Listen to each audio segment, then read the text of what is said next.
I'll call this meeting to order at 7:15 p.m. The board has just returned from closed session where the board considered on case number 042223. On February 20th, 2023, the governing board of the Duarte Unified School District rendered a decision to expel case number 04-22-23 and set February 2024 as when the student would be eligible for readmission. In determining whether the student may be readmitted into the Duarte Unified School District pursuant to Education Code Section 48916, members of the board have reviewed the documents related to the expulsion and readmission of case number 04-22-23 and shall vote on the matter of readmission. So I request a motion that student number 04-22-23 be expelled pursuant to Education Code 48917 from the Duarte Unified School District for the remainder of this semester and all of next semester with placement at Opportunities for Learning. Is there a motion? Motion to approve. Second. A motion by Board Member Diaz, second by Board Member Bell. All those in favor say aye. Aye. Aye. The motion carries. All right. Is that alrighty?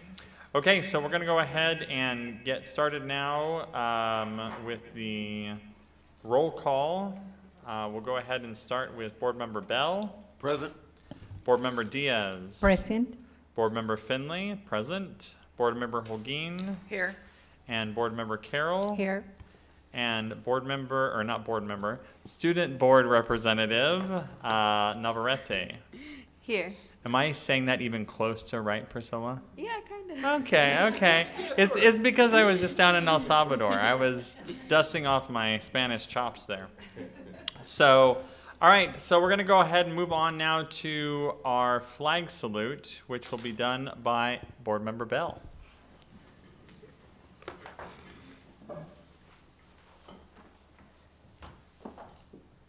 Ready? Begin. I pledge allegiance to the flag of the United States of America and to the republic for which it stands, one nation, under God, indivisible, with liberty and justice for all.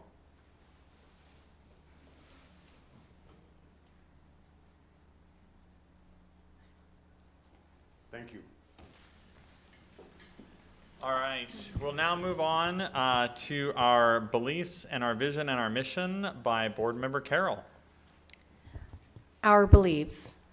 We believe we are a community of learners. We believe learning occurs in a culture of caring and respect. We believe all students are motivated to learn when they are engaged in meaningful work that connects to their lives.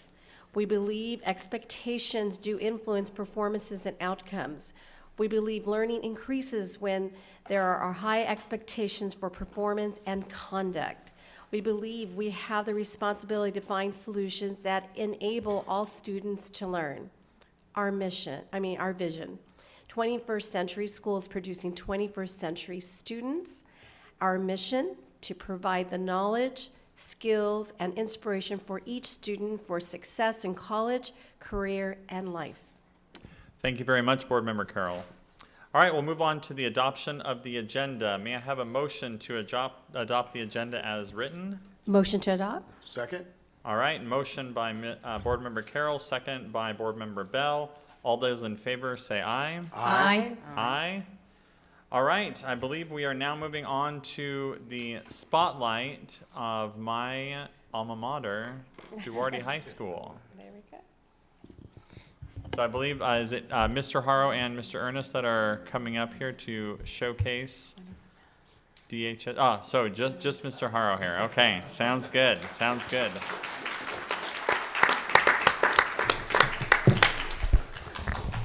Hello, and thank you for having me. I'm honored to not only be here, but to be a principal of Duarte High School with these awesome students. I do want to thank our ASB students for being here this evening and taking time away from their very busy schedule.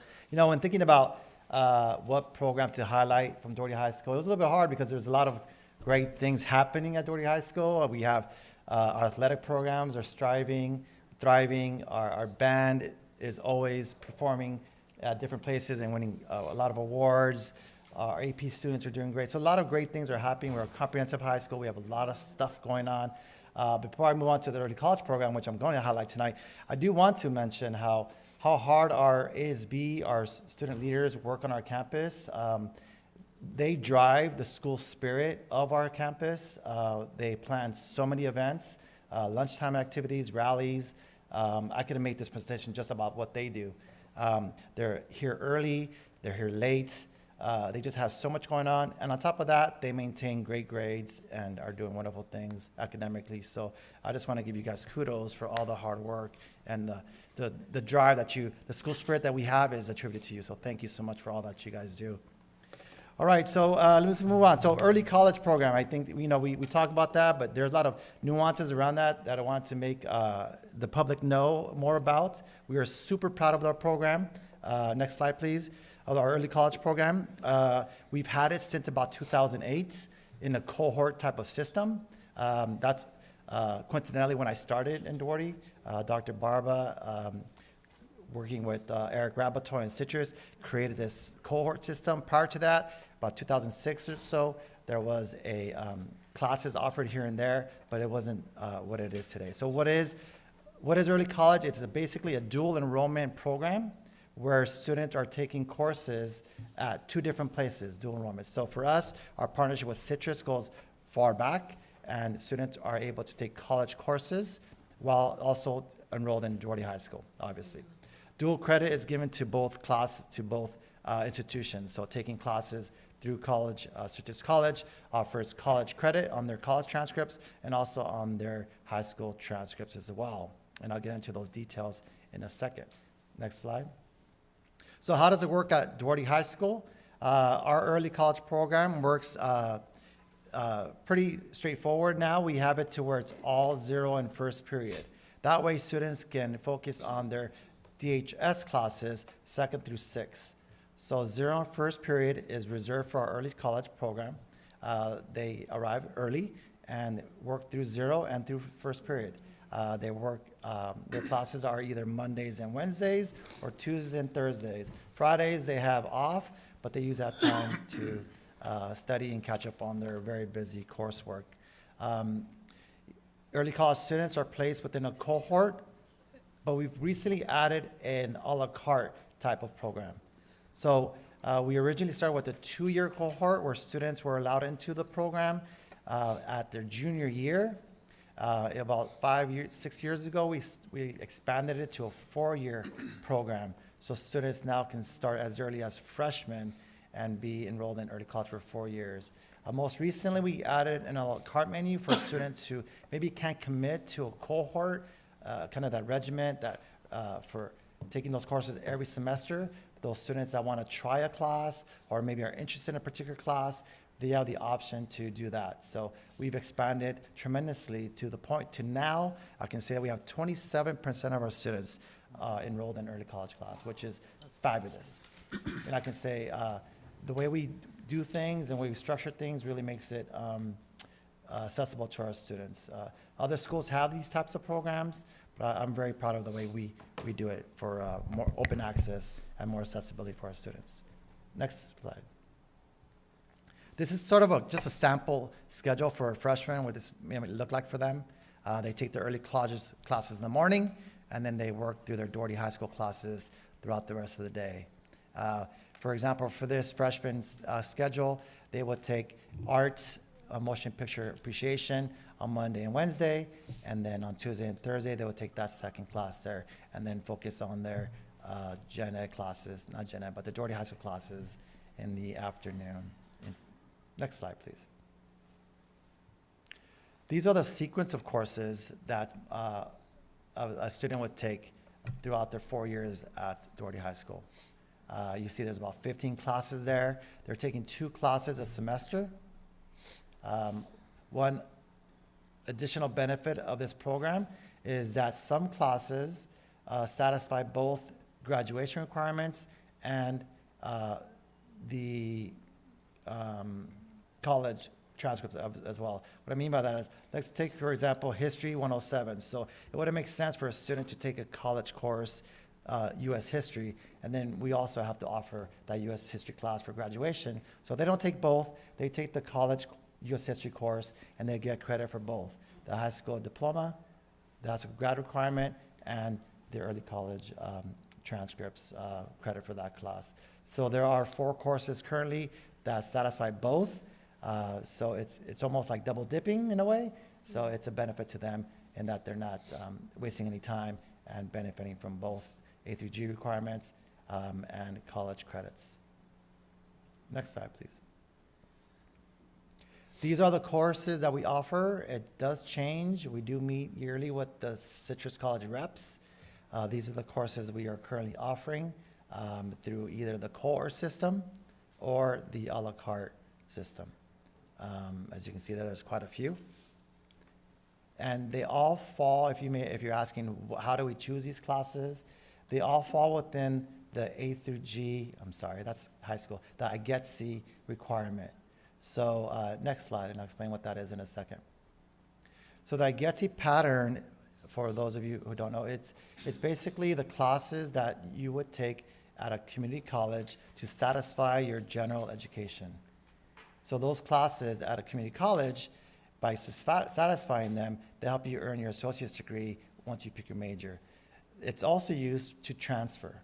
So students completing their I Get C coursework can transfer into a 4-year university and not have to take the lower division gen ed classes. So for our students, they get very close to completing all the coursework necessary. So when they graduate Duarte High School, they leave with basically having 2 years of college completed.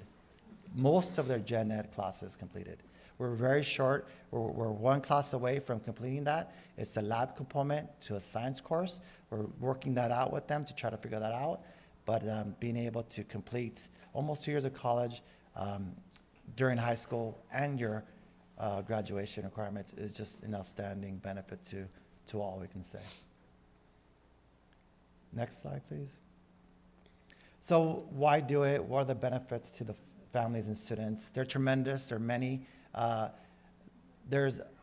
If you stay just on taking the classes through our cohort system for 4 years, you'll end up around 46 transferable college semester units. And those units can be transferred to all CSUs and UCs. That's an agreement that the community colleges have with all the UCs and CSUs, so to assure that they can complete those gen ed requirements, those lower division gen ed requirements. They're eligible to enroll in their college as a sophomore or junior standing.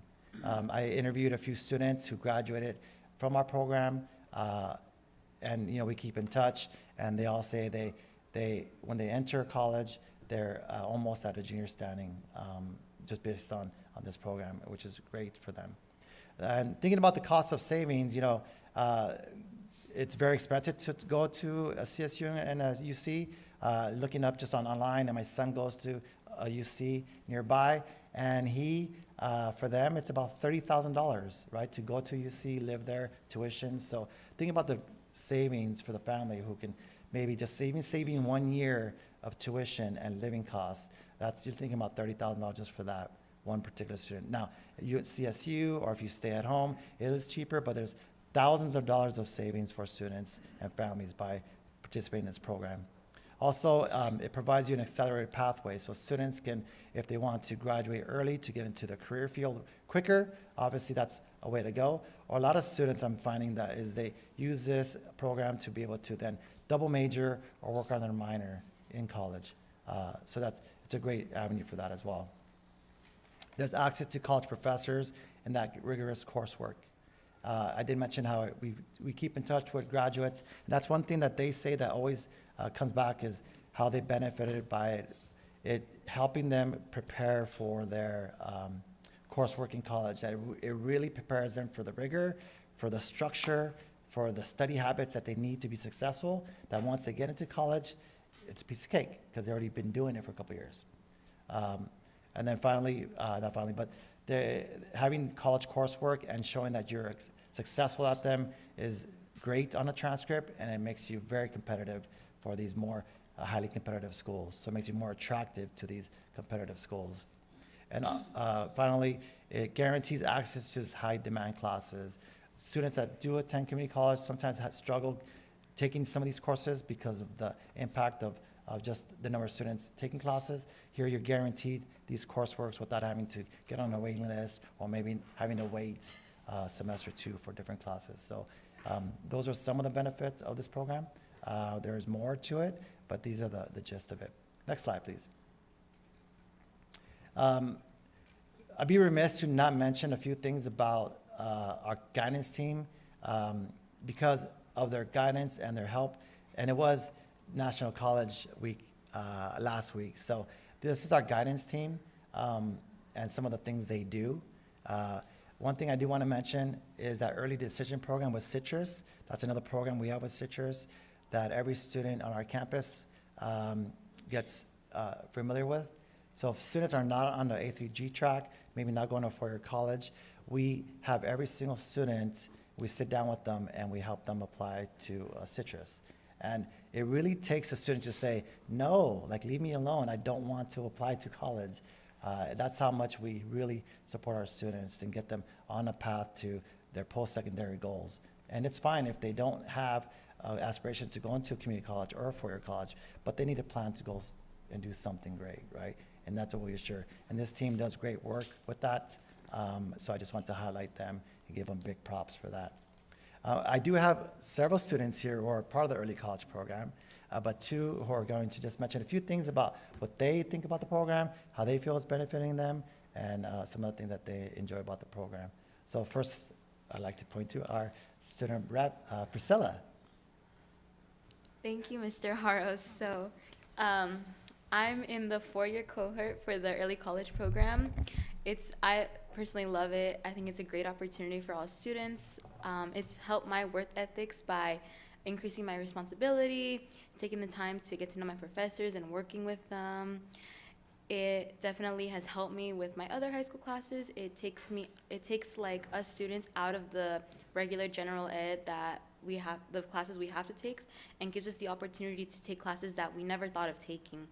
It gives us an opportunity to do hands-on work. For example, in my freshman year, I took a criminal justice class, and it was taught by a professor he was an actual police officer. So it gave us that opportunity to see that field and really learn about the criminal justice system. So that was a great opportunity. And then last semester, I took English 103, and that was another great opportunity because it was an English class that takes you out of like the regular English class. You learn at a much faster pace, and you're required to really use your critical thinking skills and communicate with the professor if you need assistance or anything at all. And I really enjoy the early college program. I love it. It provides different opportunities for students, and if you want to take classes in the summers, you could always talk with our counselors to do that. Like, for example, 2 years ago during the summer, I took Spanish with Citrus College, but it also, in the 6-week class, I was able to complete my 2 years of Spanish for the high school. So I was able to do that and complete my Spanish credit, so that was great. So overall, I love the early college program. It's a great opportunity for students, and yeah, it's great that you guys get to hear about this wonderful program that we offer. So thank you. Good job. Yeah, nice.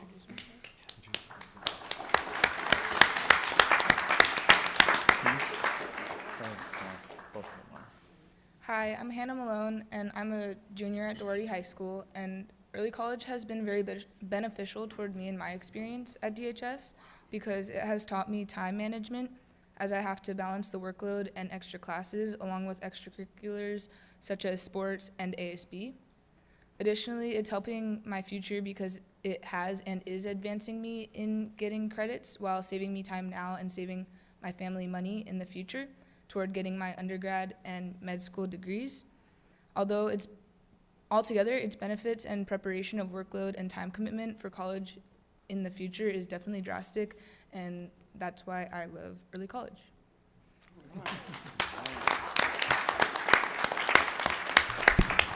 Yeah, it's for this and more that we're just extremely proud of our early college program and what we've grown to. We do have a dedicated counselor, Mr. Norm Anderson. He works really hard to assure that the program is running smoothly.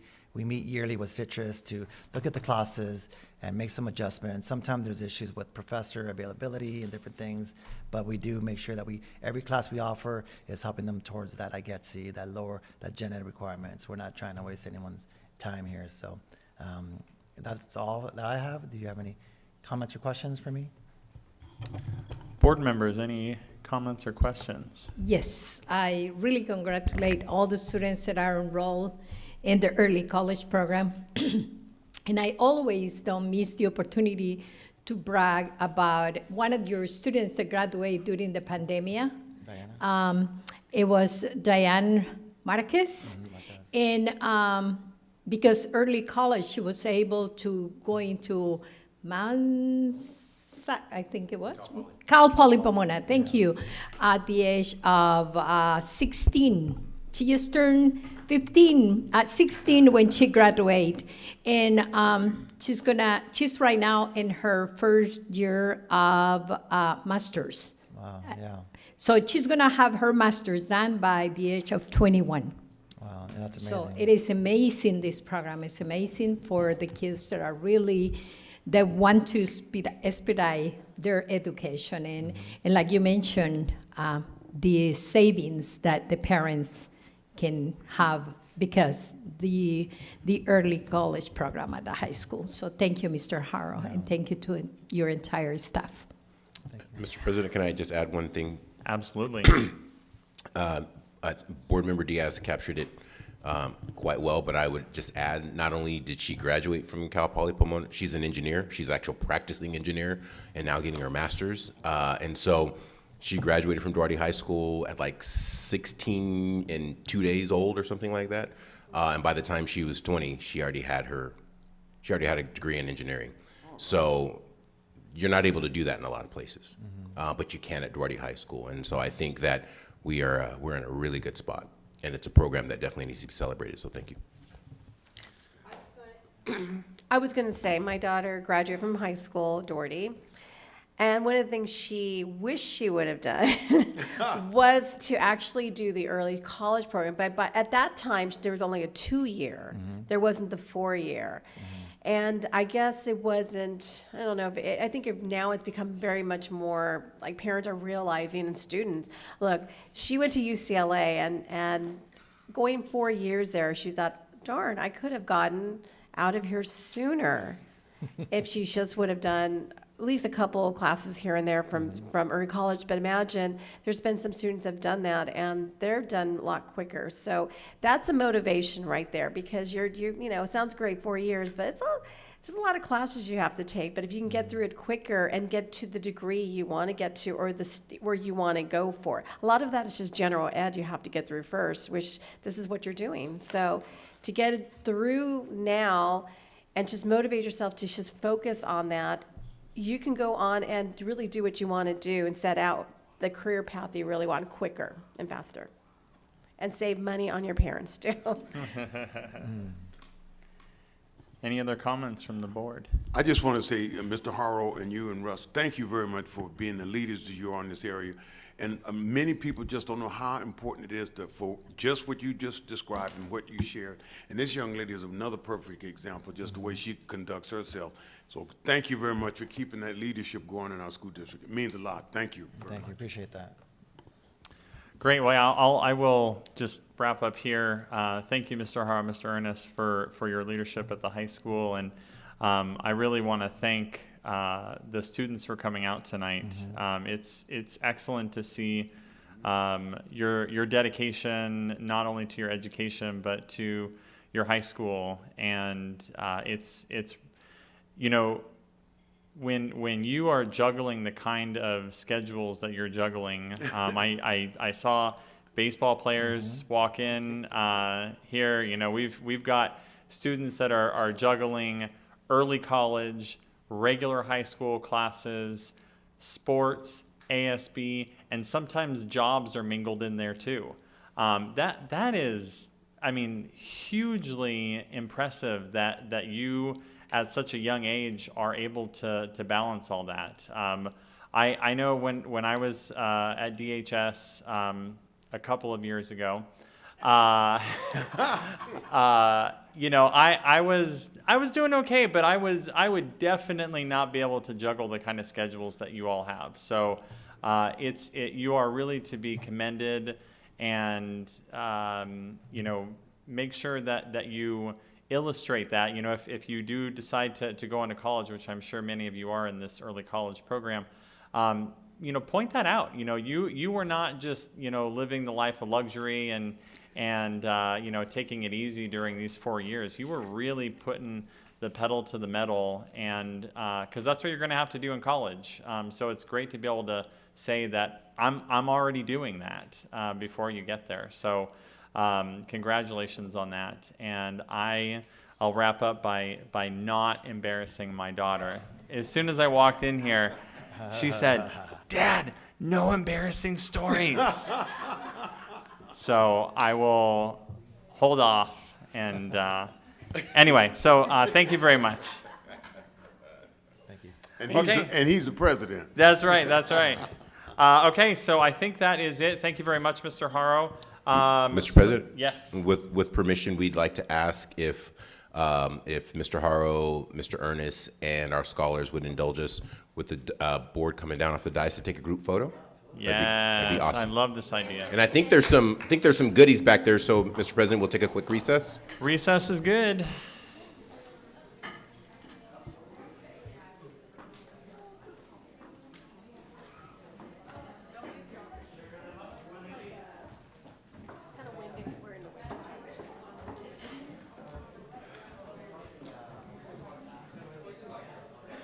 Hello, the biscuit.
Back from that brief recess, I think we are now on to item number 9 on the agenda, the presentations, and I will turn it over to Dr. Amerson to introduce our guest.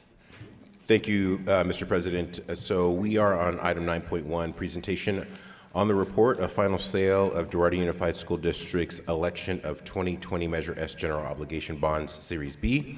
I'm excited to introduce Mr. Jin Kim. Now, just before we turn it over to Jin, the board will probably remember, most likely remember, for many years, this report being provided by a Mr. Tim Carty. And Mr. Carty has recently retired and has left us in the very able and capable hands of Mr. Jin Kim, who I have worked with pretty much continuously alongside of Tim, going back to all the way back to 2018, I believe, 2018, 2019. So Jen is here tonight to give us a presentation, and we look forward to the presentation and any questions that the board has. Jen, I'll turn it over to you. Thank you. Thank you, Dr. Emerson, for that great introduction. Good evening, President Finley, members of the board. In a continued effort to provide transparency and to keep the community informed about all of the activities that are taking place under Measure S GO Bond, I'm here this evening to share with you some information related to the most recent successful bond sale, which occurred at the beginning of the school year. And to that end, I've prepared a couple of slides which I'd like to share with you this evening. And I'd like to begin by saying that what results in a successful bond sale are really two components. The first component is the timing of the sale itself. And then the second component is the credit rating of our bonds. Why is the timing important? Because we wouldn't necessarily want to stumble into an interest rate environment where it's very volatile and interest rates are changing violently from one day to the next. Because what that does is that prohibits investors from participating and buying our bonds. So conversely, we want to come and sell our bonds when interest rates are moving in a narrow bandwidth, because that denotes stability, and stability promotes participation by investors, and the more investor participation we have, the greater chance that we'll be able to lock in a favorable interest rate on our bonds. Secondly, the credit rating. Why is that important? Well, just as if you and I, if we were to approach a bank to get a loan, investors look at our credit rating before making the determination to purchase our bonds. So I will cover some of this information with you this evening, and starting with this first slide, and I'm unfamiliar. Okay, there you go. Yeah. So this is the first slide. So in order to explain whether or not the timing for our bond sale was great, what I did was I plotted out an indexed interest rate going all the way back to 2000. Okay? And when we looked on the left side of this chart, you see that the index interest rate was hovering between 5% and 6%. And as we make our way towards the right, you see the interest rates gradually changing, and then you see that dip between 2019 and 2022, which was the pandemic lows. Since then, as you are all familiar with, the Federal Reserve Board's actions to combat inflation and curb it have resulted in the rise of interest rates. And you see that interest rates rising starting in about, I'll just call it September 7, 2022 mark, all the way to probably around October, November of that same year. But what's more interesting is if you look further to the right, interest rates have stabilized. And it's been that way ever since. And this is when the district elected to sell its bonds, when interest rates were stable, which allowed more investors to participate. The other thing I would like to point out on this page is that when you look at a historical perspective, we mentioned that the interest rate in 2000 was hovering between 5 and 6%. And you look at the far right, when we sold our bonds, those same index rates were hovering between 4 and 5%. So when you take it in a global historical context, interest rates are very favorable to be selling school district bonds. Now let's talk about the credit rating, and which is on the next slide. You may remember that every time we take a draw on the bonds, we seek your approval. And once we get your approval, we then commence the credit rating activities. And the district was very well represented by Dr. Emerson in that we were very successful in maintaining our strong A credit rating on our bonds. Now, just to put that into context, there are two categories of bond credit rating. There's the investment grade and there's a non-investment grade. Our rating sits comfortably within the investment grade rating.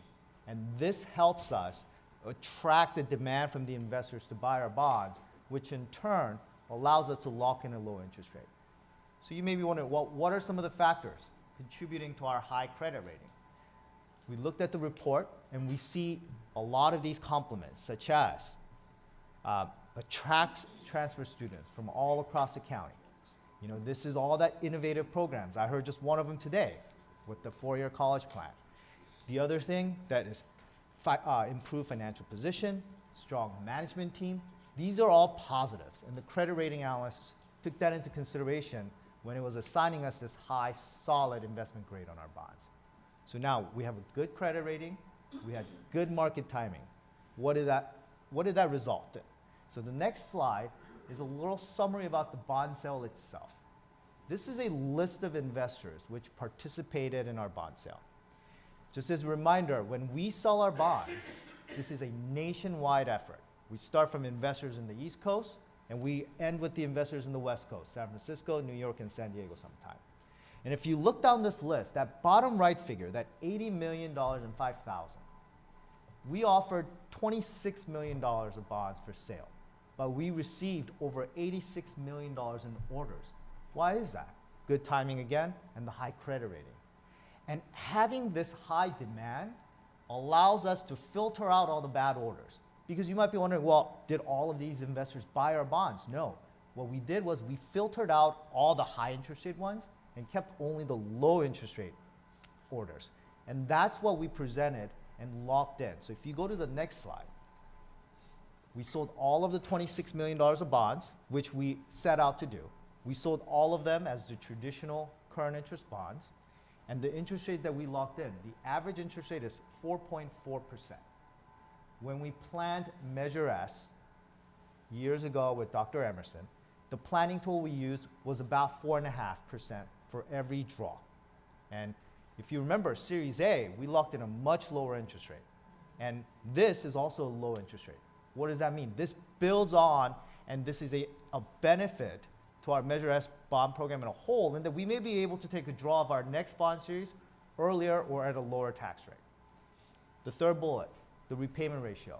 This one is 25 years, and it's a very standard repayment ratio. Typically, for a school district bond, the repayment ratio is either 25 to 30 years, and ours is a very standard repayment ratio. This last bullet, the fifth one, is an interesting one. The state of California has a standard. It set a standard years ago, where the repayment ratio on our bonds have to be 4 to 1 or less. How you calculate that is you take the face amount of bonds, you add the total interest due, and then you divide that by the face amount of our bonds. And when we compute that calculation for our Series B draw, we get this 1.85%. Now, having a repayment ratio below the state standard is not only a demonstration of a successful bond sale, but it's also a demonstration of good governance and good stewardship of public funds. So all in all, our bond sale is a tremendous success. Now I have two more slides, but I won't go over the last slide because I included a breakdown of all the transaction costs just for your reference, but I will cover the next slide with you. It's titled the sources and uses, but I like to call it the cash flow because you might be wondering, okay, we sold $26 million of bonds. Where is the money at? What happened to all the money? Well, you see the top number, that face amount of bonds we sold, $26 million. You see that second line item, $853,000. Well, what is that? That's what's called the original issue premium, or what I like to call, it's a premium received from the investors for the full benefit of the taxpayers, and I'll explain why that is. So what happened was, every dollar amount of bonds we sold, because of our credit rating, because our bonds were in such high demand, investors were willing to pay a 3 cents premium on every dollar. And what we did was we collect all of those 3 cents from every single investor and arrived at this $853,000 amount.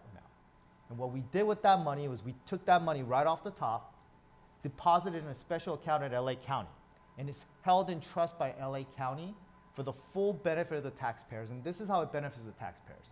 When LA County goes to calculate the tax levy amount and sets the new tax rate every year, it will take whatever is required to be levied to repay the bonds, and then it will take a look at how much money is being held in this escrow account. And depending on how much money is in there, it will apply that as a credit towards the required amount. So it drives down the tax rate for the investors. And this money is for the sole benefit of the taxpayers, It cannot be accessed for projects or to pay the costs. Now, after we put that money aside, we pay the transaction costs. So while there's only one of me here today, there are 24 folks who work together to make the district's bond sale a success. So there were costs of preparing the legal documents, there's the cost associated with securing the credit rating on the bonds, and there's obviously costs with selling the bonds, because there are people calling all these investors throughout the country. And when we take all those costs out, we're left with that $25,597,000. And that money is sitting in a different account than that $853,000, and that money is available to the district right now to be spent towards any Measure S projects. So that concludes my information session for this evening. I know it's a lot of information. I'm more than happy to stick around and answer any questions you might have. So thank you very much, Mr. Kim. So a quick question about that, the premium that was received from the investors, that 3%, or I guess 3 cents per dollar. Yes. So that goes into an escrow account. And is that sort of depleted over the life of the bond, or is it sort of a one-time reduction in tax, or how does that actually Sure. get So if back you look to the at the taxpayers? prior slide, I think slide 4, you see that if you look at the table to the right, I don't mean to give you an eye exam. I know these are very small Yes. fonts. But second to the right column, you see that credit to taxpayers. Yes. In our case, it'll be depleted in one draw. Okay. Sometimes you may see it in 3 different draws, but up to 3 draws, but in our case, it was 1. Okay, great. Thank you very much. Mm-hmm. Any other questions from the board? When are we gonna meet again? When are we, as far as dealing with moving forward? I mean, I'm saying this is a great meeting. I'm not, but I mean, I would love to be able to meet with next, well, we'll talk later. Okay. But this is kinda exciting. Exciting. Yeah, so I'll maybe, actually, I'll defer to board members and then I'll make a concluding comment. But go ahead, Ms. Holguin. Quick question for our viewers. What is Measure S bond? So Measure S bond was a general obligation bond measure which the district undertook to improve the facilities and the educational experience of all of our students. Because unfortunately in the state of California, there isn't much available resources for school districts to put in money to improve the facility so that you enhance the educational program offered. So a bond is one of the only ways really to finance all of that. And really when you do a bond, it's not like a district would just automatically say, oh, we'll do a bond, let's go for it. We need the community's buy-in. We need the community's support. And the district's community overwhelmingly supported to invest in the educational experience of the children here. Do we have? Thank you. I was going to ask, so we sold 26 million on the bonds. So what's the amount? Is that it that we have, or we have still some left? We still have some left. Okay. We have about $23 million of remaining authorization to be had. And you'll go through the same process eventually. And how does that process usually happen? Like when we decide to go for the next selling of bonds? Sure.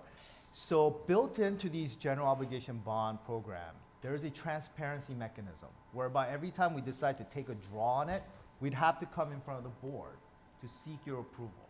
So it's a 3-step process. First step is to prepare the legal documents, come before the board, and ask for your approval. Should you approve those documents and decide to move forward, we will then move to the credit rating phase. And then we'll work with Dr. Emerson, work on the strategy, and lock in the credit rating. After that is the final phase, which is the selling of the bonds. And once we sell the bonds, we'll receive the money from the investors and we'll deposit it to the county. And maybe Dr. Emerson, you would know, this money is not the money we're using right now for the gym, or is this the part of the money using for the gym? It's a great question. So as you'll note on the slide, this is Series B. So we did take a Series A draw. And Marcelo, if you can go back to, I think it's slide 2. Yeah, slide 1. All right, thank you. So I wanted just to denote, you'll see where the credit, the interest rates bottom out in 2020 and 2021. So we did 2 things during that really great environment to actually refinance, or I'm actually tipping my hand here, We actually did a Series A draw in 2021, and so you'll see where the interest rates were in 2021. But also recall that this board took the action to refinance Measure E bonds in 2020. And we refinanced those Measure E bonds in 2020, also down there in between 1% and 2%. So I think some really, really smart and strategic leadership by the board to do those things at those particular times. Measure S Series A was taken in 2021, and those funds were encumbered to pay for the tennis courts and the high school gymnasium.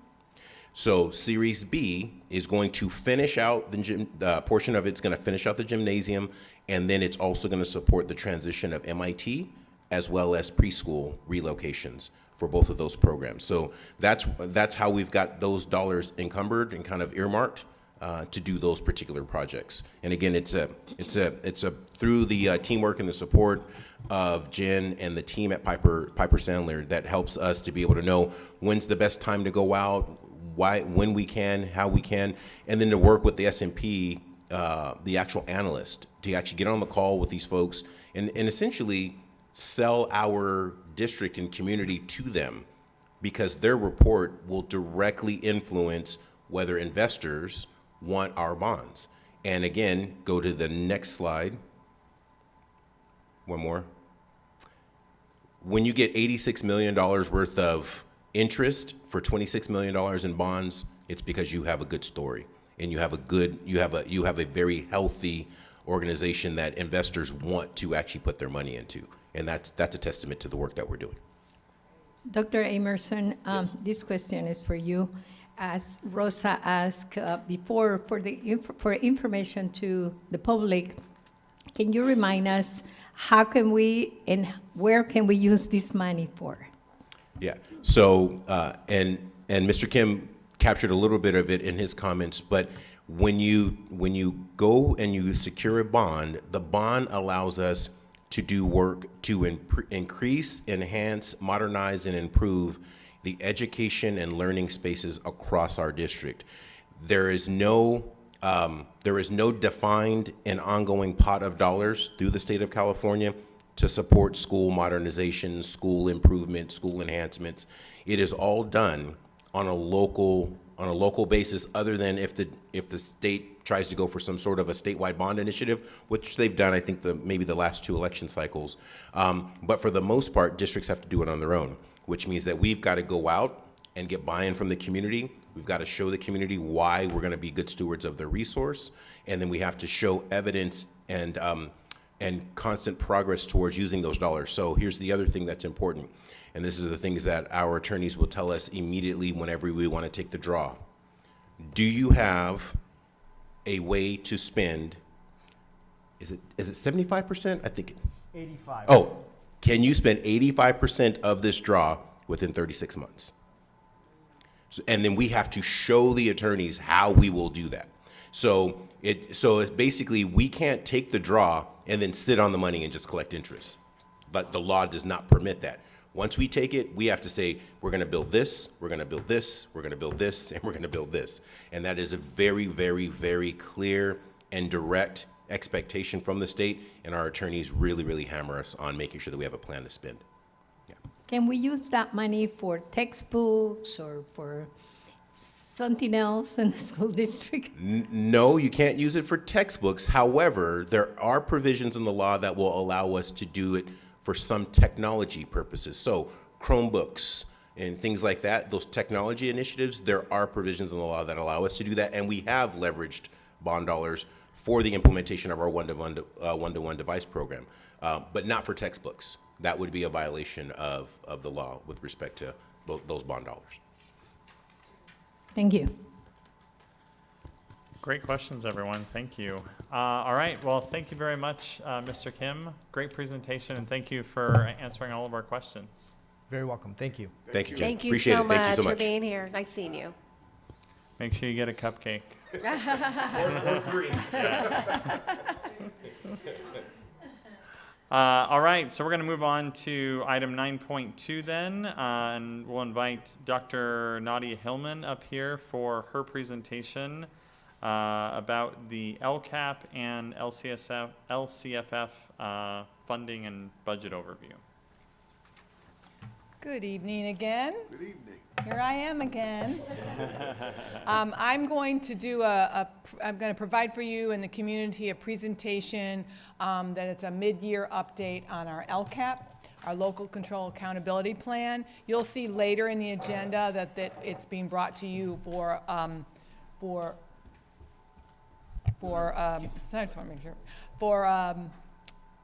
information, but this is a presentation that we also like to provide for you. Next slide, please. So this just gives some background on what the LCAP is all about, and there's a provision this year and will be ongoing that we need to report in mid-year where we are with our metrics so far as well as our expenditures. Next slide, please. And at the mid-year point, the metrics are going to be sort of, and you'll see in a chart in a bit, we talked about metrics earlier and during our study session. Those are some of the metrics that we utilize. There are other metrics that we utilize in the LCAP. Some of them may be final from last year, some of the outcomes may be unknown at this point, and some of them are still pending. And we'll be able to see that later, and you'll get a final report on the LCAP in June. So let's go to the next slide. The same is for expenditures. You're going to see where we are with spending the LCAP dollars thus far in the year. Go to the next slide. So this is a very brief outline of what our LCAP says. This was what you approved back in June, and we utilized to moving forward for this school year. But as a reminder, what our goal 1 is all about is providing equitable access to teaching and learning that closes the achievement gap. Go to the next slide.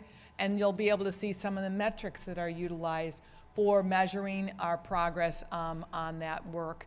The graduation rate, you'll see the SBAC scores that we talked about earlier in our presentation at the study session, and sort of a 3-year pattern of where we are with that.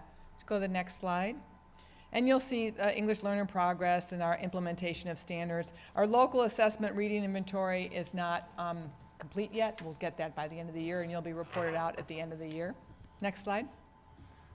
And our reclassification rate and high school dropout rate and so on and so forth. So those are the metrics, shows you the 3 years worth of data and whether it's at this point of the final data that we're using this year or if it's still pending. So let's go to the next slide, and you'll get a chance to review some of the actions that are in the approved LCAP and where we are with expenditures. So these expenditures were captured, what was budgeted in the first column, you'll see, or the second column is our budgeted expenditures from the original LCAP that was approved in June. And then the next column shows you where we were at in terms of first interim. This is collected at first interim. And by and large, I think you can see that we're pretty much on pace on what we said we were going to spend. And this gives us a chance to see if we're going to make it toward the end of the year, as well as if we need to really focus more efforts in some areas. So we'll go to the next slide. These are the actions that all were related to goal number 1. And where we are, you'll see some places where we need to spend a little more money, but this is as of first interim, so this is as of December. So things have been encumbered since then. So we will make sure that and you'll see where we land at the end of the year when I come back and show you the end of the year LCAP in June, along with the new cycle of LCAP that'll start for next school year, or next fiscal year. Next slide, please. That's our LCAP goal, a reminder of what the goal is. And this goal really captures what we're doing to establish safe environments at our schools and encouraging our involvement with our students. We'll go to the next slide and take a look at some of these data. Some of these data we just talked about. We talked about our chronic absenteeism, our attendance rates, and our suspension rate and expulsion rates. You'll see them there over 3 years. Some of them are final. Some of them will get more updated data for the end of the year. We won't get some of these data, just as a note, where you'll see chronic absenteeism and suspension rate. We won't have that finalized data for June, because it will have just completed the full school year, so that's why it's sort of a year lag behind. And the next slide is another set of metrics that we use. We use the California Healthy Kids Survey, which is a survey that students take in grades 5 7, 9, and 11, and they self-report how they're feeling and what their experiences are at school. And this gives you sort of a 3-year overview of their feelings of connectedness and school safety. And then if you go to the next slide, we give the same survey similar survey to our teachers as well as our parents to ask them their experiences on the, with school engagement as well. And we'll go to the next slide and see the expenditures. Once again, these are the expenditures that are related in the LCAP to our Goal 2, and it gives you a sense of where we were at first interim. And for the most part, pretty much on track, although I know some areas that are not spent that we have since had the expenditures set. So we'll go to the next slide. And our Goal 3 is focusing on our secondary program, so our middle school and our high school, all of that college and career readiness that we've been talking a lot about. If you go to the next slide, you'll get a chance to see those data that we were referring to, our CTE pathway completion, our A through G completion rate, and so on. We'll go to the next slide. And here you get to see some more of our data. This is our AP pass rate. We're still getting the rate from DHS for last year, as well as our early admissions progress. And go to the next slide, and you'll see the expenditures for Goal 3.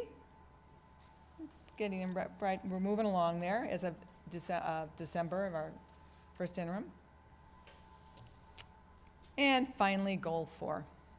And Goal 4 is all about our, kind of all-encompassing about our staff and about our operations budgets. If you go to the next slide, and you'll see our metrics there are related to the assignments of our teachers and our facilities and our textbooks, making sure that all of our students have the standards-aligned textbooks.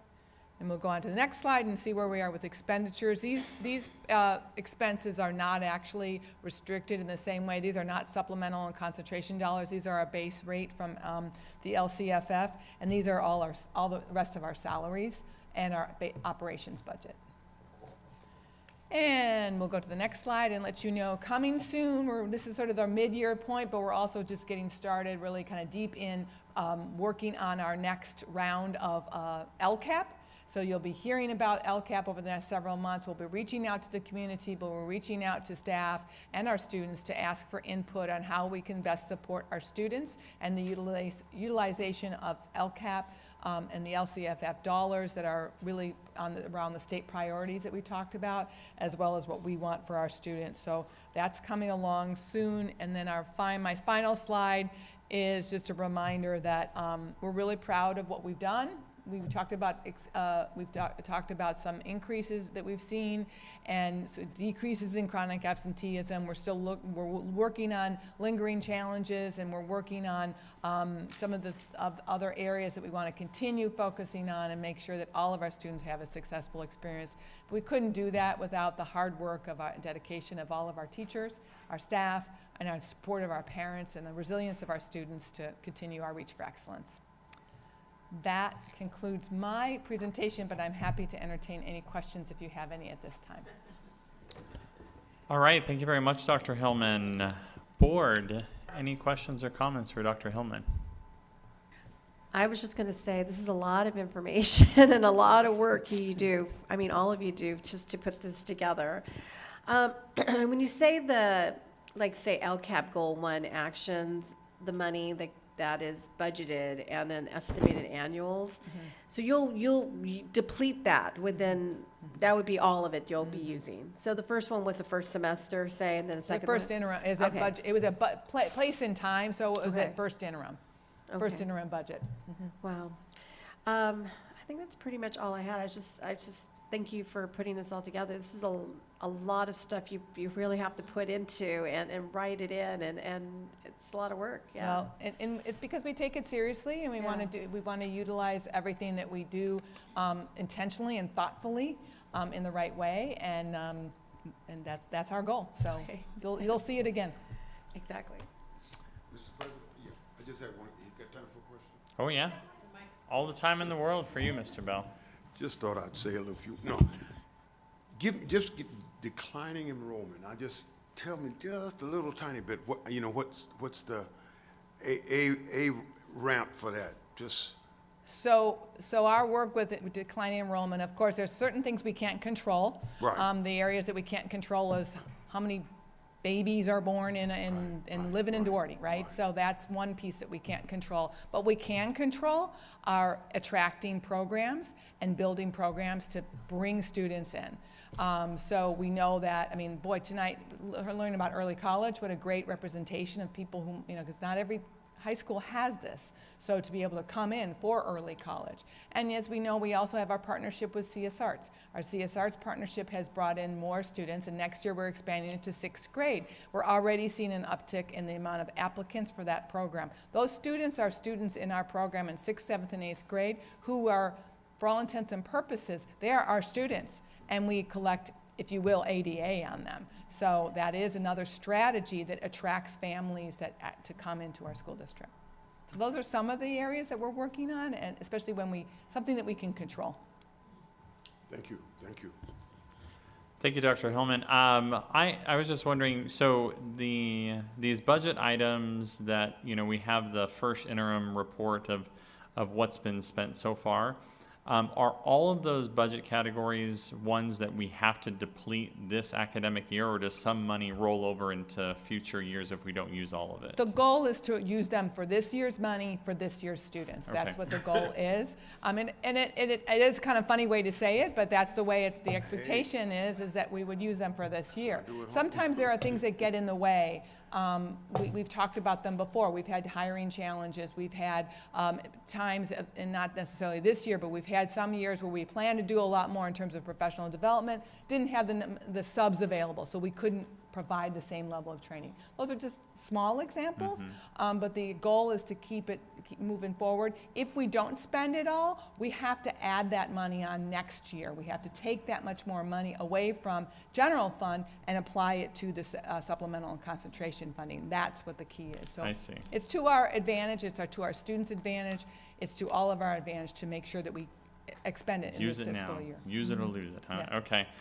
Yeah, I mean, this is, I think it really points to, the district's commitment to taking on big challenges. And that's really something that I think our district does very, very well. When I see, issues of, that not only we deal with, but lots of districts deal with.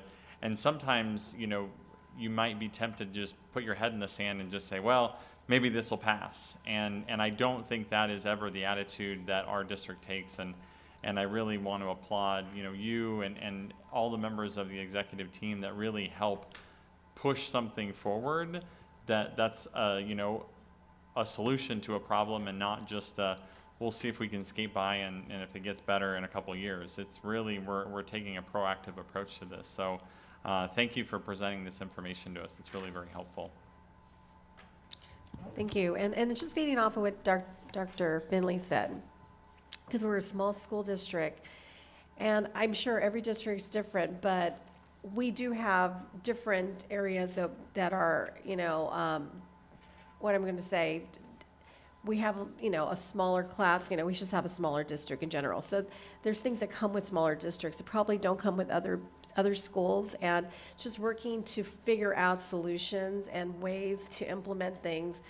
It's probably very challenging, especially, like I said, we were one of the smallest school districts around. So it puts you guys to work even harder to think of things to work on and try to create or bring in. Like we said, CS Arts has brought in a lot of students, and now with the 6th grade, that was something that was thought of to try to figure out how we can continue growing our school district, and the early college program for one thing, like we mentioned. So it does put you guys to work and task to try to figure this out. So thank you again. Great. Any other comments, board? Okay, I think we can move on. Thank you very much, Dr. Hillman, for that presentation. Great work. All right, so continuing on our agenda here, I believe we have next up a report from our student board member from Duarte High School. So Priscilla, take the reins. Thank you. So good evening, everyone. I hope you're all having a great time here tonight. I wanted to say thank you to the members of ASB for coming out tonight to support Mr. Haro and Mr. Ernest during their presentation. So first off, ASB, so the students who you saw earlier here today, participated a couple weeks ago in Symposium, which is an event where all ASBs in our Montview League come together and learn from each other as well as compete against each other. This year, each ASB had to put together a skit, and we won for the 4th year in a row. So I'm really proud of them, and they're proud of each other, so that was great. And then at the end of January, our ASB hosted a dance called MORP, which is backwards prom. All of the students that attended had a great time, and it was a very successful event, especially since it was the first time for us doing this. And then a couple weeks ago, we had a blood drive hosted by our DHS Interact Club in partnership with the local City of Hope, which gave an opportunity for students to donate blood and save lives of those at City of Hope. And then this week, we've had a kindness week, so it gives students an opportunity to give kind acts to each other. We had a spirit week, which provides them to a little fun in February, especially since it's been raining, so that was great. And then last Friday, we celebrated Lunar New Year, where we had like a dumpling tasting, so we had students try different dumplings, and then we decorated the quad in red and yellow, and our students did a great job. And then we've also been celebrating Black History Month this month by putting up posters in the quad with different facts from different, just providing interesting facts for the students. And then our Pride store is open, where it gives students an opportunity to use the points that they've earned from teachers, from like showing responsibility or doing well in their classes. The teachers are able to give them points, and they're able to cash them in the Pride store. So we've had that open for a couple of days this month. And then Duarte High School's environmental club received 2 grants during the summer. And during the school year 2023-2024, one from City of Hope and the other from, sorry if I say this incorrectly, the Pearson Family Foundation. And then as a result of their generosity, we received a total of $12,500 for the purpose of developing a community garden on campus. The grass was completely removed at the beginning of the 2023-2024 school year, and the beds were being constructed. Currently, we are building some fences and building an arch for some beautiful grapes to be grown. With our club's enthusiasm and go-getter attitude, we are taking our garden to the next level by competing in the Skills USA as a service-based project. This project demonstrates how we are service-oriented, focusing time and money into the overall health of the environment through education and hands-on experiences. Through Skills USA, we hope to address the importance of planning, organization, and management. We have served our community by teaching the students responsibility not only to their community but towards the environment, and given this opportunity, we are going to demonstrate what Duarte High School is all about. Then for our sports, winter sports have had a great run, and we sent off our seniors for their senior nights, but their senior year is just getting started. So girls basketball won the first round of CIF this year, but unfortunately lost the second, although it was great to see them make it so far. Wrestling also had many members make it to CIF, and it was great to see them shine.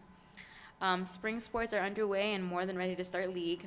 Baseball has had a couple preseason games so far, like they had one today, and I believe they won. Their varsity team is super excited. And then softball this year has both a JV and varsity team, and they are ready to dominate league just like they have in the past. Boys tennis is training really hard on the brand new tennis courts, which they love. And then track recently has had a meeting, and then they're starting their training, so you may see some runners around the city. And then swim has a meeting this week to discuss their season, and then the same with golf. And then upcoming, we have our winter rally, which is fast approaching, to celebrate our winter sports. And then next week, we will have a BMX event, which is like a trick bicycle event. Yeah, it'll be held next week. And then prom is approaching faster in a couple of months.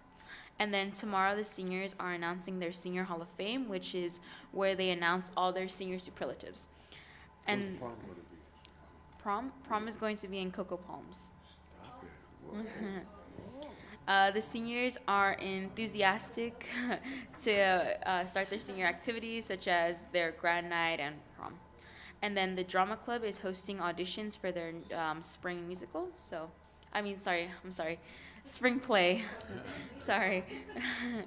And then currently our yearbook class is working hard to complete the yearbook. They're taking many pictures around campus as well as clubs and sports, and they're really trying to finish the yearbook as soon as possible. And then our band is hoping to bring back the Jazz by Moonlight event, which is a community event that brings together so many people. So thank you everyone for your attention. I look forward to keeping you informed about all the great things at Duarte High School. Thank you. Good job, good job.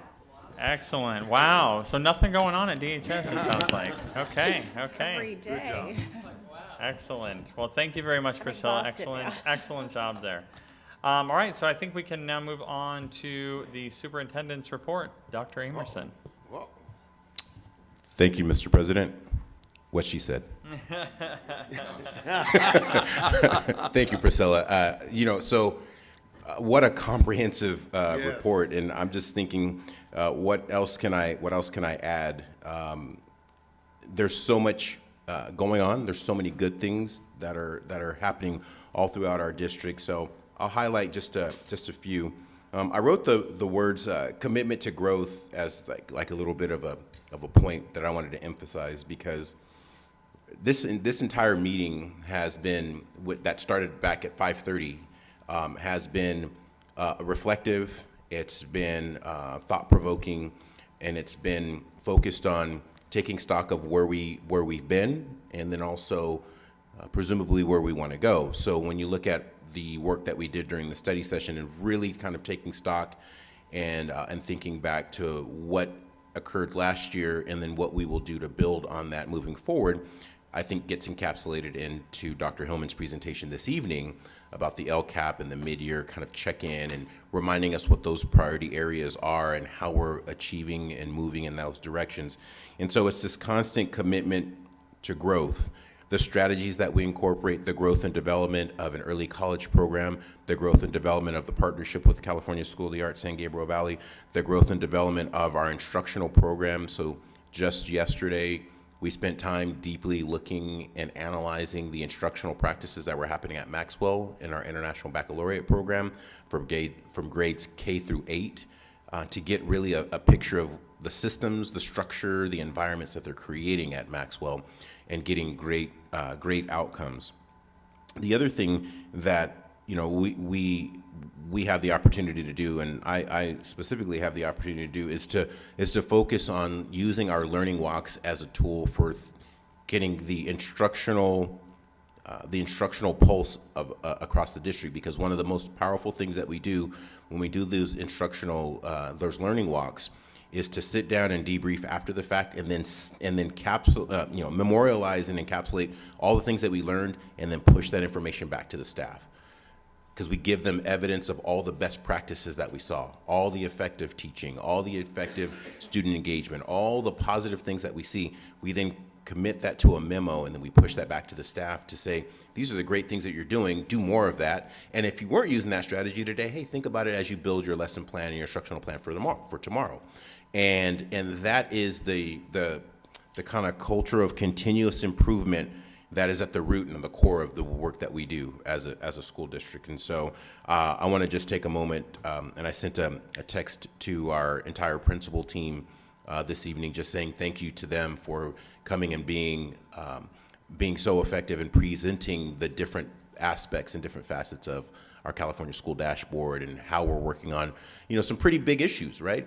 Issues of English language arts and mathematics, issues of English learner progress, chronic absenteeism, decreasing suspension rates, college and career readiness, graduation rates, like all those things that are core to who we are, but our principals being able to have an audience with the board and explain to you their perspective of the work that they're trying to do as school site leaders to advance the mission and the vision and the goals of this district. The other thing that I always get a chance to do about this time of year is to spend time with a really key group of young people. So our scholars that serve on the Mayor's Youth Council. So I had a chance to have dinner with them. Was it last week? I think it was. Yeah. So last week, and we had a rip-roaring 90-minute conversation, and we talked about all kinds of stuff. But what it reminded me of is the power and the importance of student voice. And I was doing something, and I talked about how sometimes we forget that the best ideas that will come in an organization like ours, I said that comes from the bottom, even though the kids are not at the bottom of our organization, they're at the top of our organization. But far too many times we overlook the insights, the wisdom, and quite frankly, the great ideas that kids have. But when you spend 90 minutes with them, you get I had hundreds of ideas, and they just kept coming, they kept flowing. And what I learned in that moment is, if there's anybody that cares about their school, it's students. Yes, yes. They know what they want, and this group knows how to ask for it, which is awesome. But also, it gives us the opportunity to actually make adjustments based on things that we know that our students are going to be engaged around, that they're going to be excited for. And so I always love the opportunity to go and spend time with them, and they feed me, which is super cool. So that's awesome. Always like a good meal. And so I want to thank Marilyn Mays and the staff at the Teen Center for being so accommodating, and I want to thank the scholars for a really great conversation and recommendations, all things around not just the high school, but just our school district in general, which is super helpful and exciting. And the last thing I'll say is, again, always looking at ways to do strategic streamlining. So when we talk about issues around declining enrollment, we talk about challenges with the budget, we talk about things that are in our control but also out of our control. Things that are in our control are the decisions that we choose to make around the LCAP and how we design it, and how we lean on Dr. Hillman for the development and the guidance of how we incorporate that, and then how we loop out to our community to get their feedback and insight. Those are things that we can control, but then there's a whole series of things that we can't control, like the state budget, like the federal budget, all those different things. And even though we can't control them, we always want to make sure we have a voice in them, meaning we have to advocate, we have to speak our mind, we have to get audience with those legislators to make sure that they know what our hopes and intentions and what our goals and aspirations are for our schools, for our kids, and for our community. And so we'll continue to do that. I look forward to continuing to do that work with the board throughout the spring, because it is legislative lobbying time, and we need to make sure that Duarte is loud and kind of very, very loud and proud as we tell the state and the federal government what we need to support our schools and support our community. And that is the end of my report. Thank you. All right, Dr. Amerson, thank you very much for that report. Appreciate it. All right, and we're now moving on to item number 12, request to address the board. I see some yellow cards over here, so I think that means we have some items that will be addressed by the public. We do. Thank you, Mr. President. I'll invite our first speaker, Maricela Contreras. Good evening, Maricela, and you will have 3 minutes.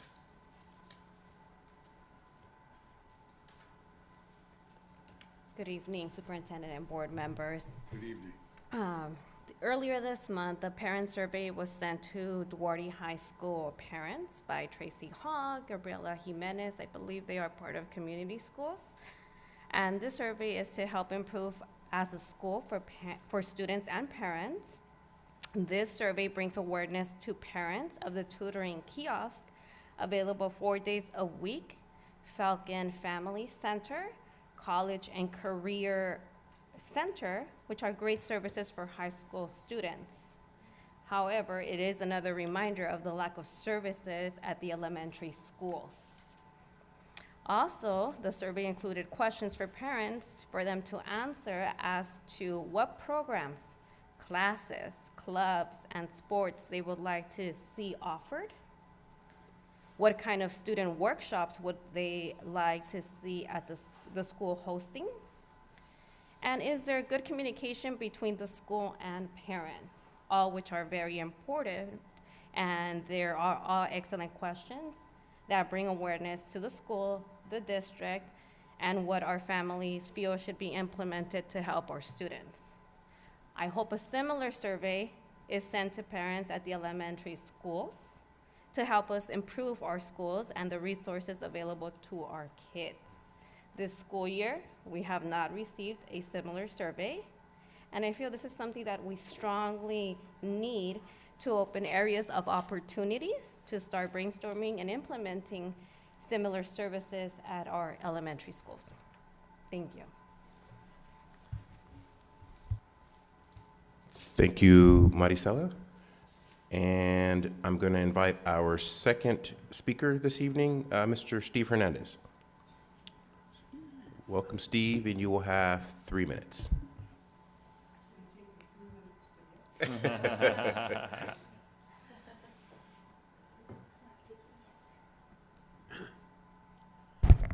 Steve Hernandez. The very first thing I wanted to address tonight was the loss of Brad Patterson. I think that was something that's going to be felt for a really long time.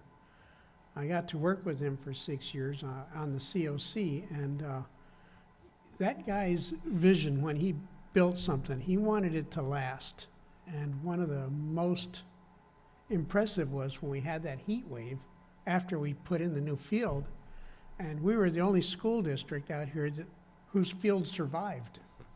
And, you know, so he really paid for himself in that. And he did the same thing with everything else. He always had thought in there of what's going to last and what's going to really cost us the least amount to maintain.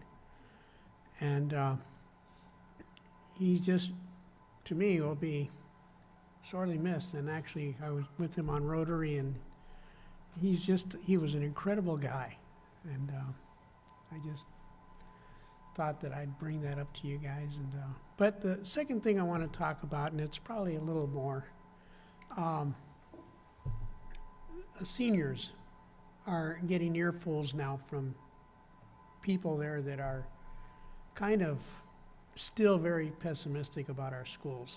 And I really think that if it's possible, it would be nice if you had somebody go in there and, you know, visit once in a while and give a status report on how things are going and why they are.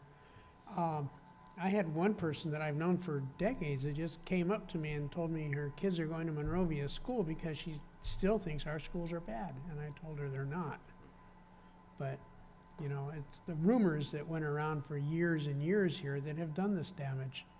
And undoing that damage isn't going to come because they're gone. It's going to come because we need to get out there and get more involved with letting people know what's going on. And that's really the impact that I'm feeling right now, is that this has gone on too long. And it actually starts back in the 70s with the riot. And getting past all of this has just not happened yet. And it's probably one of the reasons we still have kids leaving the district when they have to cross Huntington Drive. But we need to do something about that. And also there's a meeting coming up next week, Dr. Emerson, with you. And this is another issue that's starting to get a little out of hand. Now, I've done my best with it, but I mean, it's really going to have to come from you. And I assure you, you're going to have people that are asking a lot of really bold questions about what's going to happen with Andres Duarte. And I fully understand because I have talked to you about this and others, but you know, it's not like we're doing this because we want to. It's really no other choice. I mean, our declining enrollment, just keeping the schools open is going to be a challenge. And I don't want to see us lose another school. And your plan for that property, I think, is probably the most positive option we have towards giving more money to our teachers. And they deserve it. I'm not going to say they don't, but again, you know, our schools are given that money based on the attendance and based on the number of kids. And that's not something we have control over. It's something that nature is controlling, and so are other factors. But we need to become more innovative on what we're going to do and how we're going to do it, to get the community to realize that things aren't happening because we want them to happen. They're happening because we have absolutely no other choice. And that's it. Did I make my 3 minutes? You did. Yeah, good timing there, Mr. Hernandez. Thank you, Mr. President. Those are the conclusion of our public comments. All right, thank you very much. All right, so we can now move on to general functions. First item under that is the approval of the minutes for the regular meeting from January 18th, 2024, as well as the special meeting for January 31st, 2024. So do I have a motion to approve the minutes for both of these meetings? Motion to approve? Motion by Board Member Carroll. Second. Second by Board Member Olguin. Any discussion? All right, all those in favor say aye. Aye. All righty, that motion, or that item passes. Next, we'll move on to the approval of the consent calendar. The next item up for business is the adoption of the consent calendar. Does anyone want to remove any item for separate discussion or action? Does not appear so. Since we have no objection, may I have a motion to approve the consent calendar? Move to approve, sir. All right, motion by Mr. Bell, second by Board Member Diaz. All those in favor say aye. Aye. Aye. All right, that passes. Let's see, moving on to 13.3, first reading of the board policies. May I have a motion to approve, or I guess the motion, is it to approve the reading of the first? Okay. Yes, the approval of the first reading of board policies. So move. All right, moved by Board Member Diaz. Second. Second by Board Member Olguin. Any discussion? None. All right. All those in favor say aye. Aye. Aye. All right. Moving on to item number 14.1. This is resolution number 10-23-24 regarding non-reelection and release from employment of temporary certificated employees. So move. Motion by Board Member Diaz. Second. Second. Second by Board Member Olguin. Is there any discussion? Mr. President. Yes, Dr. Emerson. If I could ask Mr. Crosby, this is an item that we do. It's routine. It's a routine item, but it's just always good to explain what the purpose of this item is. Agreed. Mr. Crosby. There we go. Okay. First of all, I want to explain what a temporary teacher is. A temporary teacher is when we have another teacher out on disability or out of work right now. So we have a teacher that is a placeholder for, comes in and been working while the other person's out. But every year we have to release our temporary teachers. And then we go back and look to either bring them back or where they are not, to make sure, and if that other teacher is coming back or not for their position as well. So we have to look at that every year. Now, this teacher of you're releasing them, that doesn't mean they leave tomorrow either. They finish off this school year as well. And when they were hired, they know that it's for this given year for that position there too. But we have to do that before any of our temporary teachers. We have to release them before we do anything with any other teacher first too. So this is just a routine item that we do in February, so done every single year. We have one teacher that's a temporary teacher this year. Okay. Great. Thank you very much, Mr. Crosby. Any comments or questions from the board on this item? Alrighty, so I'll entertain a motion on 14.1. So move. All right, motion by Mr. Bell. Second. Second by Ms. Olguin. Any discussion? Seeing none, we'll go ahead and vote. All those in favor say aye. Aye. Aye. That passes. All right, moving on to 15.1. the discarding of obsolete instructional materials. Move Can I to have a approve. motion? Second? All right. Motion by Board Member Diaz, second by Board Member Carroll. Any discussion? None. All those in favor say aye. Aye. Aye. Passes. 15.2, this is, I believe we're receiving this just for information only. This is the update on the LCAP and LCFF budget overview that Dr. Hillman presented earlier. Moving on to 15.3, the school accountability report cards. These are the SART cards for 22-23 academic year. Motion to approve. Motion to approve? Second? All right, motion by Board Member Carroll, second by Board Member Bell. Any discussion? None. All those in favor say aye. Aye. Aye.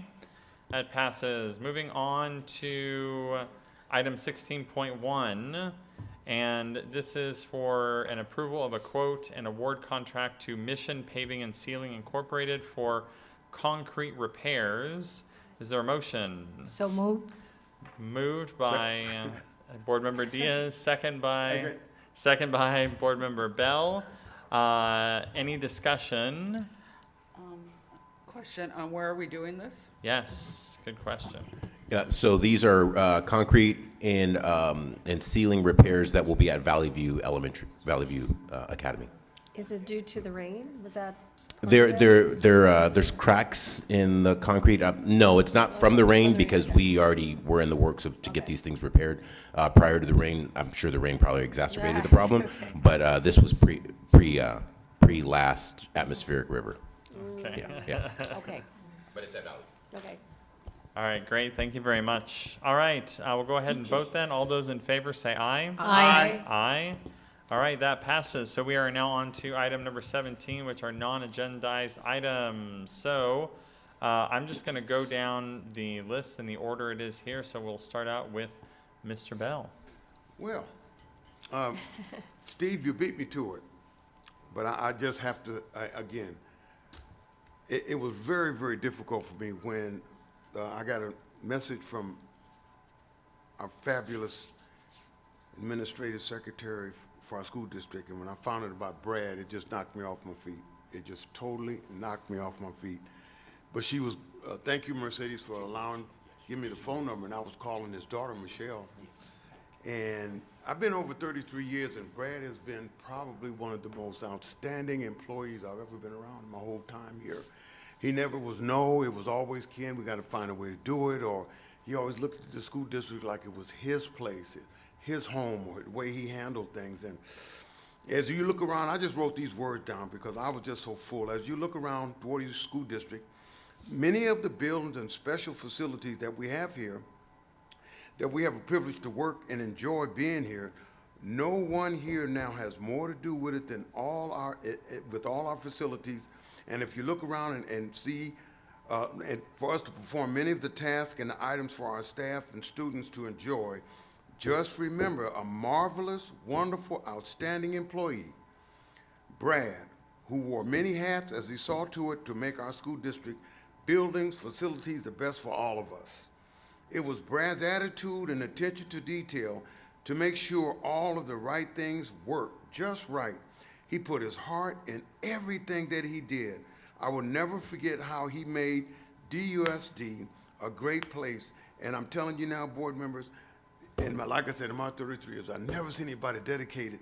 He just seemed to have that certain thing about him to making things right. And Duarte Unified would not be the place that we're in now without Brad Patterson. I just want to say that I'm just overjoyed to know that I had a man like him in my life throughout my 33 years here.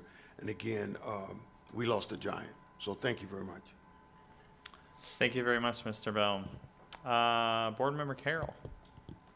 Okay, no, well said, Mr. Bell, because, you know, I got to know Brad the last couple years. He's also in Rotary with us, so, and we had some good in-depth conversations about things, so I got to know him in that way, but he was amazing to have in the district, and we did lose someone who was so invested in our district that, I mean, it was a surprise to hear the least that he is gone, but he had a lot of faith, and I know he's up with the Lord right now because he loved the Lord. I know that for a fact. So he's not suffering anymore. But otherwise, yeah, it's a loss for sure.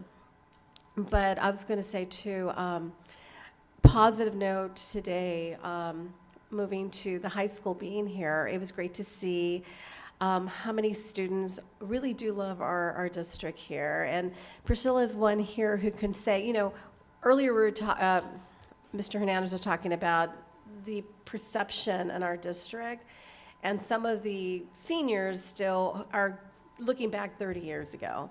But you would be a perfect example of how you can talk about your school, how you love your school, and the great things that are going on. And I think that's what we need, sometimes more students to maybe speak at these senior, I think you're talking probably more of the community center and where a lot of them do hang out, but just talk to them and really say, like, what's really going on in school? Because I know with my kids, they really like the school and never saw anything that I thought was, you know, a bad school. I thought it was a great school. There was great things about our district that I do give credit, and I'm really appreciative that my kids graduate from this district, starting from the elementary school, middle school, to the high school. So, but I saw some very motivated kids today, and I spoke to a young lady earlier that talked about how she wants to go to Berkeley, and if not, maybe UCLA, and you know, it's just really motivated. So we have some really great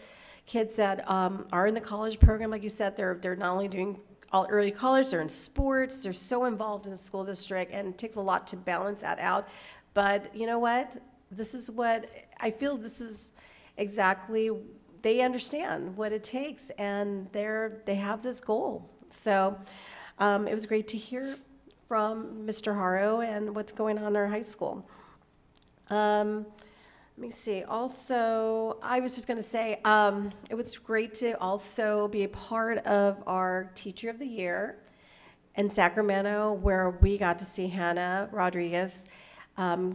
Really, basically, it was such an honor for her to get this award, but we got to also see and look into what her classroom looks like. I mean, just by how amazing and how difficult her task is as a special ed teacher here in Beardsley, you know, and how organized she is. And the comments afterwards from who we heard from the other representatives there, or teachers that were there, you know, also the ones that were teacher of the year, said she's incredible. Just the way she puts her program, her curriculum, how she's so organized. It takes a special person to be able to do that task. I mean, she is incredible. So, just so proud. I think we all are so proud of her for the Teacher of the Year, and you know what? It was a great celebration on her end. So, and that's all I have to say. All right, great. Thank you very much, Board Member Carroll. All right, Board Member Diaz. Thank you, Mr. President. I was watching the clock, and it's 9:10, and I feel that we have been here more than that time, because we got so much information today that I don't have no idea how many hours took your staff to put together that information for us to learn everything that we have learned. And not just tonight, but we've been reading our agenda, so we know about it. But it's amazing the work that your staff does. I really appreciate your time, Dr. Hillman, Mr. Crosby, and Ms. Bell. It is amazing the work that you do. And I will never get tired to say thank you to Mercedes to be next to Dr. Emerson, and that's what a team is for, to work together, to show what we're doing, to improve what we're doing. And so that made me feel very proud to be part of this board. Two, I just gonna ask Priscilla, where the garden is located in the high school? So the garden A section of our buildings, the 900 buildings, it's right by the office. It's like on the, if you walk from the office, if you leave the office, it's on your right-hand side. It's right behind that. Oh, okay. Thank you. We hope that we can come and visit one of these days. And I will continue to say a little bit about Brad. Brad was not just an employee in the Duarte Unified School District. Brad was a friend. He was an amazing man. I remember many, many years ago, I asked him that we were gonna host a Christmas lunch for the community and for members of Kiwanis. And the choir from the high school was gonna come and sing at that event. He personally led the whole thing. He brought the chairs, he brought the microphone, he brought the speakers.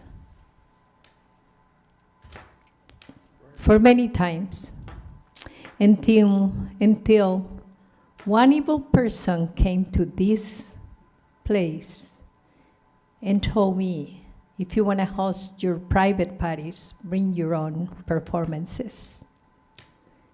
And that night, I cried, and Brad was outside, and he hugged me. And he said, it's not only the goods, but there are evils too, Reina. But at the end, the goods will win. He did teach me and help me to believe that I can do it, but I was doing it. And so when I received the text, I just start crying because I couldn't believe it. We talk about so many subjects and personal life, his personal life, my personal life. So I will miss my friend, a humble man, human man, someone that did make a difference in my life. So I will miss Brad. Thank you, Mr. President.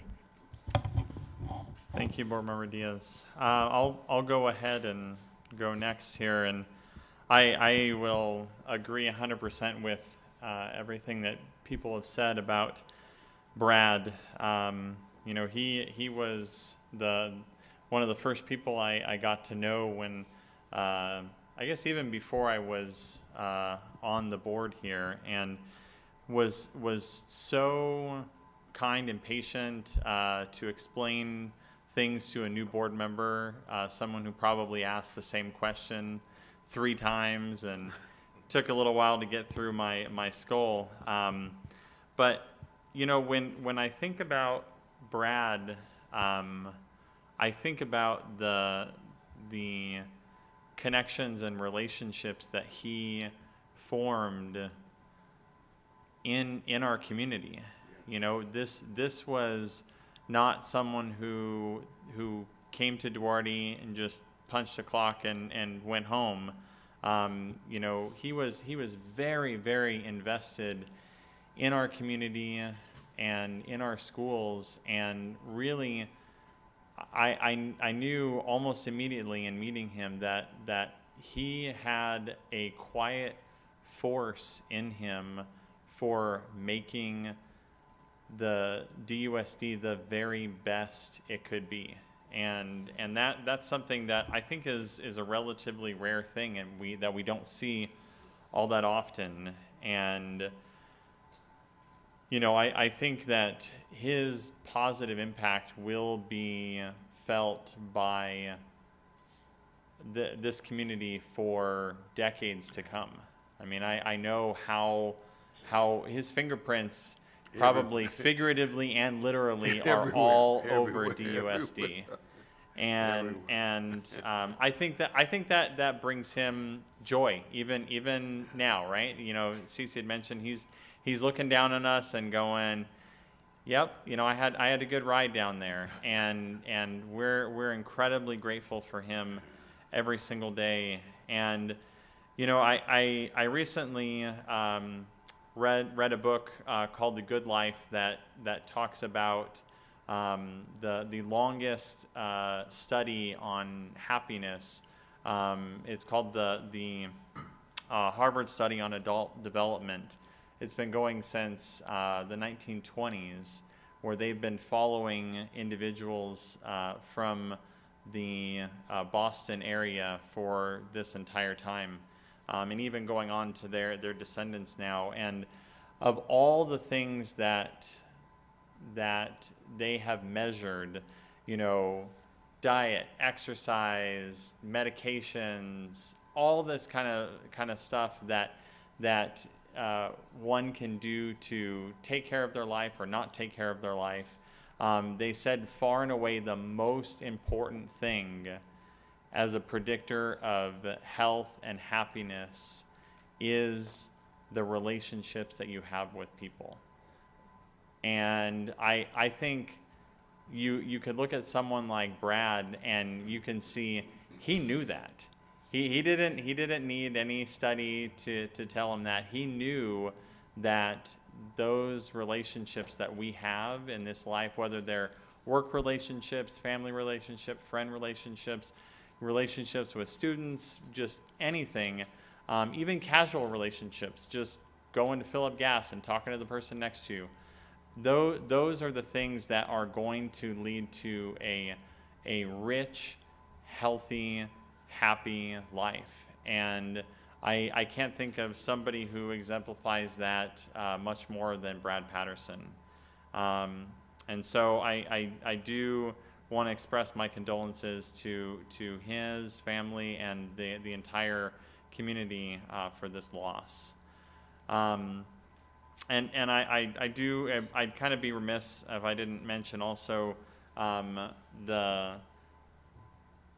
I don't know what the right word is. I do want to say pride, but I know that, you know, I had almost probably zilch to do with Hannah Rodriguez getting the Teacher of or Teacher of the Year award for the state of California.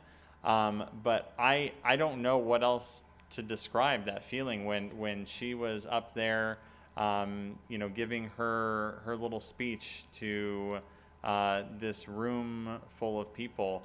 I mean, it was an incredible feeling, and you could really feel the passion that she has for what she does, and that is so rare to find somebody that has that level of passion for what they do for their job. And I wish that we could all find that, but I'm glad that she found it, and I'm mostly glad because of the massive impact that she has on the lives of not only the kids in that classroom, but also on their families. It really was tremendous to see that. And finally, I just want to end by talking briefly about Duarte High School, who was here to present to us tonight.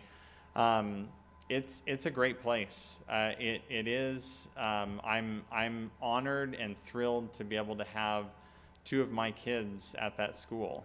I think about the opportunities that they get now that would literally be unimaginable to you know, DHS student James Finley 25 years ago. You know, it's something that in a relative, you know, one generation of time, Duarte High School has gone from maybe having a one or two kids, occasionally taking a night class at Citrus, to now 27% of the students there doing early college classes. That's amazing. It is amazing. That's a huge transformation. And so I think sometimes we don't recognize the incremental changes that happen over years, but when you step back and you look at it through a longer perspective, you can really kind of go, wow, this district has made huge strides. And it's one of the great honors of my life to be able to have a small hand in that, as I'm sure it is for everybody here and everybody that works in the district. So thank you to everyone in this room and in the district that helps make those transformations happen. And that's all for my comments. So Board Member Olguin. Good evening. Well, I want to thank Dr. Hillman for preparing and thoroughly explaining the LCAP process. I know it takes a lot of time and work, and I know you have a lot of helpers, and thank you. And, I want to say a little bit about Brad as well. I just met Brad a couple years ago at Rotary. So anyways, one of the nicest people you'll ever meet. I mean, just sweetest, kindest, humble human being. Would love to talk about his vacations, and I mean, he was just so easygoing.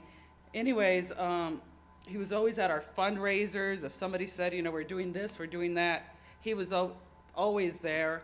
3rd of July, he'd participate, street cleaning, park cleaning. I mean, one of the sweetest, kindest person I've ever met. And, he wasn't a Duarte resident. He lived next door, Azusa, but he was so involved and cared about Duarte. I mean, it was his place.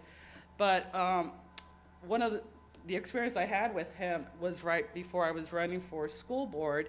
I told him about it and, that it was running, and he was really happy. But anyways, he donated some signage for me, some banners, and he went around the city putting them up, and I was like, who did this? And I was like, so I made a few phone calls, but I saw some, so then somebody said, well, we saw Brad Patterson out there putting them up. He was out there. And I was just like, wow. I mean, I didn't ask him. I mean, I appreciated it, don't get me wrong, but it was like, he just knew what I needed. Yep. And he just did it. And I mean, I was I don't even know the words to say what I appreciate him doing. But he was a great person, and we're going to miss him. Yep. That's it. Thank you very much. All right, Priscilla. Thank you. First, I wanted to say I'm so sorry for you guys' loss. He sounded like a great person, and like he did a lot for this district. So I'm sure he's doing great right now. But on a good note, I wanted to say thank you to ASB who was able to come tonight, and I was really glad that you guys were able to see like the students, like those are like the heart and soul of the high school. So I was so glad that you guys were able to see them. And they were asking me earlier today, like, oh, what are we gonna go do? Like, what is this about? And I was able to explain to them, and they were able to see. And you taught them about what a real meeting looks like. We try to, because we have ASB conducts our meetings, and they love to goof around during our meetings. So you guys taught them. I'm gonna tell them. I'm like, you know how the meeting real looks like. So, yeah. And then thank you to my dad who was able to sit here with us. Good job, sir. Good job, sir. And thank you to you guys for always letting me come every month to tell you about the high school. Like, I'm wearing my jacket with my Duarte High jacket, so like we represent the high school proud, and thank you for letting me tell you all about the high school. I really love it. Thank you. So thank you. Thank you, Priscilla. Thank you very much. All right, and then Dr. Amerson. Thank you, Mr. President. Nordstrom, 7 a.m. tree. All right.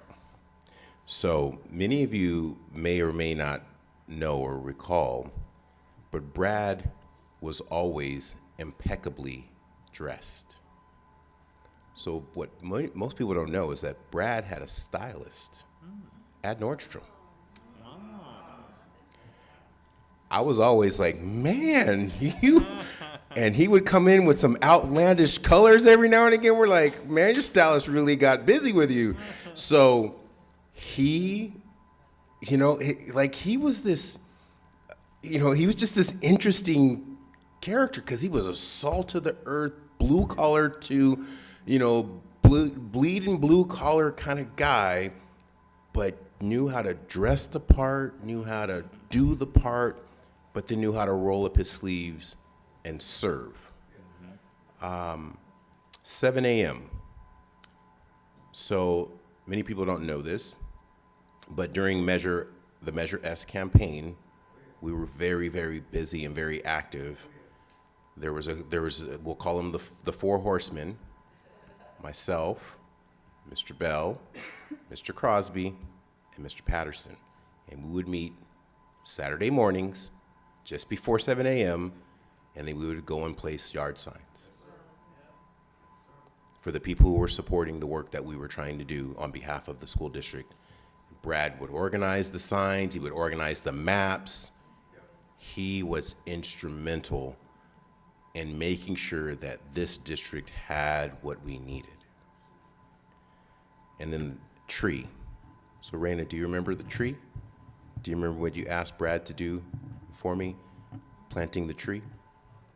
So right when I got to the school district, so I had a little parking space, and right when I got here, Brad was planting a sapling of a tree in that little spot where I pull my car. He says, Raina wanted me to plant this tree for you. That tree is no longer a sapling. But that tree, that tree for all time will be the tree that Brad planted for me at the direction and at the nurturing and support and caring of Raina Diaz to welcome me and to allow it to plant and grow roots and develop strength. So if you walk past where I park my vehicle now, you see that tree is no longer a sapling. It is a very, very well-developed tree.